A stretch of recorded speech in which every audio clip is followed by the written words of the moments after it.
thanks for joining us for episode 10 of CRC Speedshow TV. Only 3 weeks until we see you all at this year's Expo. And it is a very special show this week because we are now operating on the new Swiss Tracks flooring. And I'm not sure about you, Dave, but I'm having this stuff under my feet and I'm feeling quite sensual. You should stop now. And if you do get up and dance or anything like that, I'm leaving. But yes, it's awesome stuff. You'll be able to check it out at the Expo in 3 weeks' time, which seems to be coming up quite quickly. And the new edition called Retro-Rama is already smoking mad tires. And if you're wondering what that's like, just think Village Market, but all about retro and vintage. It's going to be awesome. I fully agree. And the rumour is there will be a site dedicated to makeovers as well. So I'm thinking if I shave my legs, I could be CRC Speedshow's first official rockabilly pin-up. Jeez, you're predictable. Well, that's you probably banned from the retro area for the weekend. I'm banned from Dunedin, you're banned from That's Only Fair. I'll talk to security. I will prevail. Another highlight for this year will be the classic cover insurance movie car display. I'm not even going to try and list the exhibits, and to be fair, I think it's the kind of display where you can't really pick one over the other, mainly because just like music, cars have a special place in your soul and you're allowed to like more than one. Yeah, exactly. I know another section of the show that will have a lot of interest too. It's the Century Batteries Ultimate Garage Giveaway. Thousands, yes, thousands of dollars worth of garage and automotive gear, and one of you will be winning it all. Sadly not me, certainly not him, but definitely one of you. And I assume that's upset old sulky pants here, and it's probably a good time to, yeah, it's definitely a good time to let him vent. Here we go. The Rant with Sooty. Honestly, I'm sick of not winning things. It's like I'm a loser or something. Loser! Anyway, I'm really starting to worry about those who design cars. I actually get the feeling that they all graduate from the same car design school. Case in point, the 2019 Chevy Blazer. When you hear the name Chevy Blazer, you think big, tough working machines made to carry beers and beers. But Chevy have gone soft on us all. Now they have unveiled the new SUV. It looks pretty much like every other SUV coming out of Asia and Europe. It could be a Hyundai, a Mitsubishi, a Skoda. In fact, when you first see it, if you don't have the Chevy badge on it, you'd go, oh, Kia have brought out another new car. It's a bit lame, Chevy, a bit soft. I guess it doesn't matter that us down here are unlikely to see them, but the principle applies, and bad ideas can spread even faster than anything MPI has been involved with. Well, maybe not, because MPI are fairly useless, but you get the link. Chevy said they got the inspiration for the new SUV from their Camaro, and you can sort of see that, but I still don't forgive them. The Chevy Blazer should be something special, something aggressive, something that says America, but it doesn't. It says, honey, can you pick up some soy milk, cauliflower sausages and another bag of kale on the way home? They can spin it all they want, tell us about the comfort levels, the interactive stereo system and the modern powerful engine, but when it comes down to the crux of the matter, a Chevy Blazer is all about image, and because of that, the 2019 Chevy Blazer is a fail. Yeah, now for once I actually might agree with you.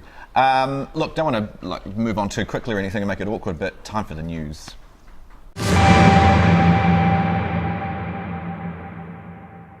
Now, in 1961, Aston Martin made a car and they called it the Superleggera. Then they didn't make any more. Until now. Yes, Aston Martin have just unveiled the most powerful regular production car the company has ever offered. The Aston Martin DBS Superleggera is powered by a 715 horsepower turbocharged V12 engine, putting it well into supercar territory with Lamborghinis and Ferraris as well. It'll be able to go from 0 to 60 miles an hour in a little under 3.4 seconds and reach a top speed of 339k an hour, but this will not be an eardrum ripping, kidney rattling race car. In fact, it will be sold for a measly 600,000 New Zealand dollars. Not bad, I guess, you know, considering what it is. Yeah, and on a completely different stratosphere of automotive news, Daimler Trucks have just announced that their first 2 fully electric trucks will be placed into work in California. They will be branded with Freightliner, which is a Daimler subsidiary, and by the end of the year, they will have 30 of them in operation. Now, this is a major event in the world of automotive news, and it's cracking a lot of interest from freight companies. 730 horsepower, 400 kilometres on a charge, and only 90 minutes to charge back to 80%.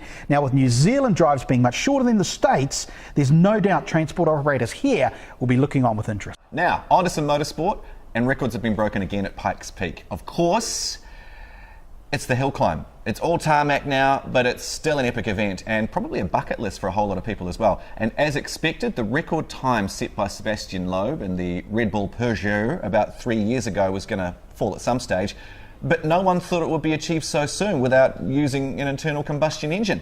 Take a look at this.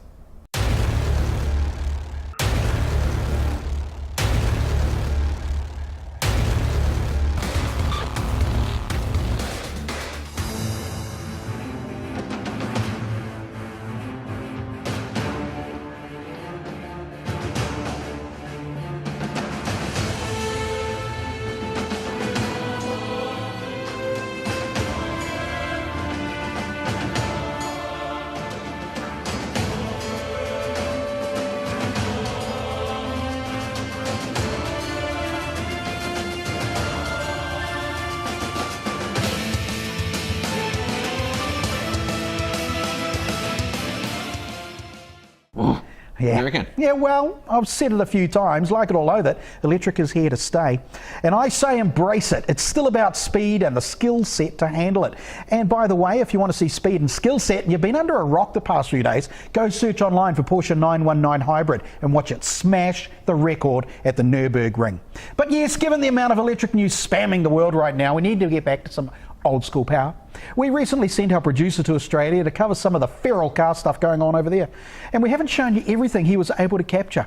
One of the big events of any Australia automotive scene is a burnout competition, and some of our mob wanted to get in amongst it.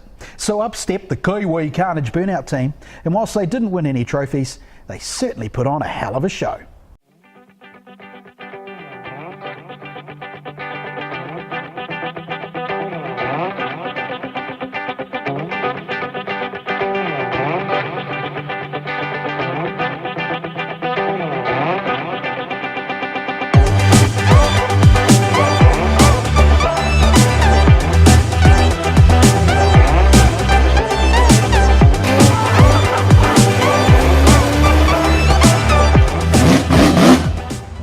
Kiwicarnage. I'm Joe Dirt, fellow Aussie that knows these guys. We're going to have a chat to old Arnie Lowlife about his experience here in Summernats. So how are you finding the place, Arnie? Very hot, extremely busy, and and we're here and we're having fun. So, And us Aussies are showing you a good time? yeah, oh mate, amazing, overwhelming, and we couldn't be doing what we're doing without you, Joe. So you're a big part of it as well, and I really appreciate that. So tell us a little bit about your car. So yeah, we've got the Falcon U here with the 4-inch roof chop. We've got a 410 Gertie sprint car motor in it, turbo 400, 9-inch diff, 5.5 our high storm. We've got about 800 horsepower, 750, 800 horsepower, and we're going all right. Yeah. Now we're here with Les Gracie of the famous Evil 69, or as you're referred to, the New Zealand burnout queen. How are you, Liz? Oh, good, thank you. And how's your Summernats experience been so far? Oh, awesome. It has to be awesome, doesn't it? There's loads of methanol burning beasts for everyone to enjoy, so absolutely unreal.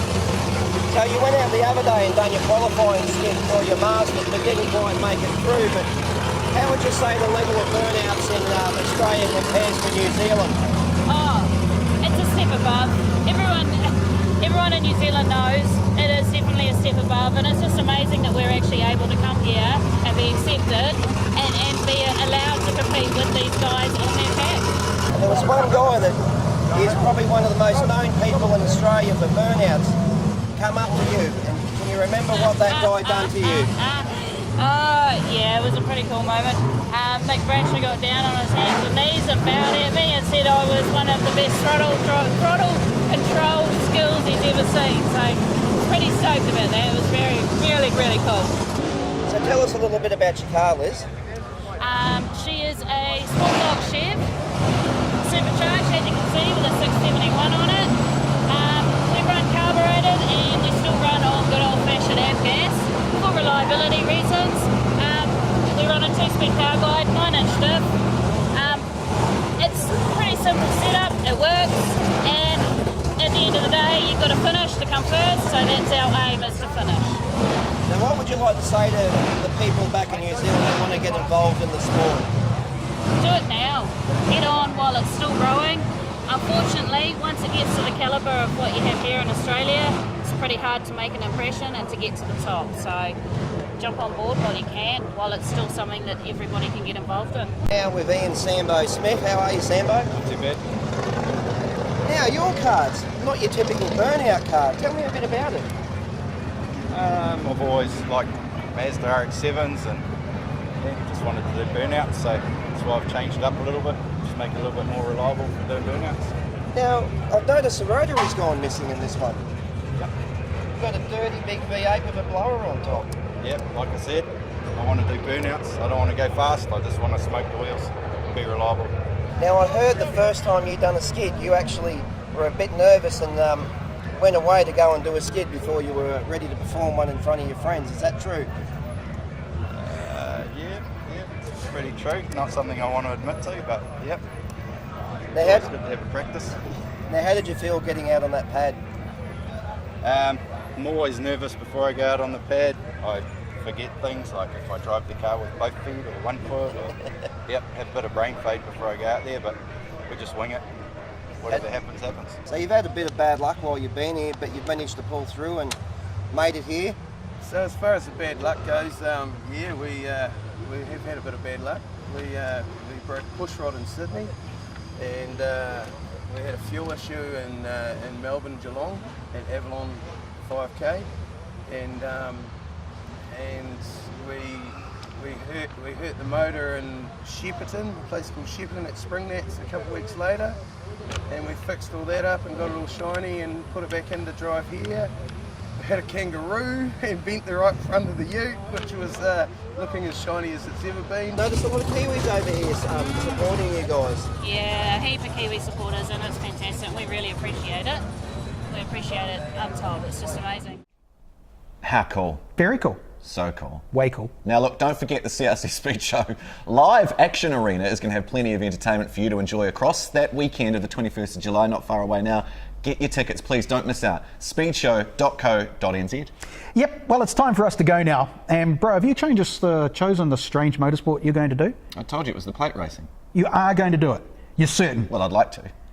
Tell you what, let's watch all 5 again, just to make sure. Plate racing, you sure? Because I just had you picked for the pig racing. Of course you did. Yeah, all right. Say bye, Dave. Bye, Dave. See you guys.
yeah.